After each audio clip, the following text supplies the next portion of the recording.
longueur monotone. Salut à tous et à toutes, c'est Florent de la chaîne Hobby Figurines et on se retrouve pour une nouvelle vidéo, donc une vidéo unboxing sur une extension du jeu Tanks, le Panzer IV. Donc le fameux Panzer IV, le char allemand. On a le char en plastique, on a la carte, un carte héros, deux cartes d'équipage et deux cartes d'amélioration. Voilà le contenu global de cette petite extension. Donc là on va pas s'attarder là-dessus, on va passer à l'ouverture de la boîte. Le petit guide à l'intérieur pour pouvoir monter finalement cette figurine. Donc c'est pas compliqué du tout. La plupart des pièces sont bien indiquées voilà, sur le petit guide. Concernant le char plastique, eh ben voilà, vous avez deux grappes. Donc voilà, avec pas beaucoup de pièces, ça va, contrairement à la boîte de base où par exemple pour le Panther vous en aviez quand même pas mal, et encore pire pour les Sherman. Là vous avez la tourelle, vous avez le châssis, vous avez les plaques latéraux, vous avez les chenilles, vous avez le canon, enfin voilà, vous avez de quoi faire. Donc pareil, ce sont toujours des pièces finement détaillées, faites bien attention aux petits détails, aux petites pièces, de ne pas les casser. Ensuite concernant les cartes, donc je vais vous montrer un petit peu les caractéristiques finalement de ce Panzer IV. Car le Panzer IV est un petit char pas trop coûteux, 17 points, donc ça c'est correct.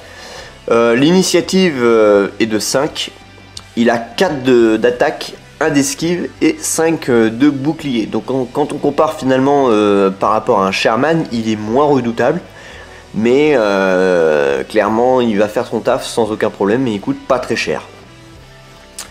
Ensuite au niveau des améliorations, donc on a munitions supplémentaires donc pour 3 points, défausser cette carte pour relancer tous vos dés d'attaque. Si ce char subit un coup non annulé, le joueur qui a tiré peut transformer son premier coup non annulé en coup critique. Donc compresseur 2 points, donc toute faction. Défausser cette carte pour gagner rapide pendant cette phase de déplacement rapide. Le char peut se déplacer 3 fois, donc ça c'est pas mal si vous voulez prendre par surprise un de vos adversaires, hop sur le flanc, et ben au moins vous avez rapide. Ensuite un unique, donc allemand, Fritz Biermeyer, donc excusez-moi pour mon accent, je suis pas trop allemand. Ça vaut 8 points quand même, plus 2 d'initiative lors de la phase de déplacement. Ce char a plus 1 de bouclier quand il se déplace contre une attaque à courte portée. Donc ça c'est pas mal quand vous voulez être à courte portée, ça tank un peu mieux. Ensuite on a tireur sanguinaire, 3 points. Donc toute faction cumulée, plus 1 si la cible est à courte portée, donc ça c'est plutôt pas mal.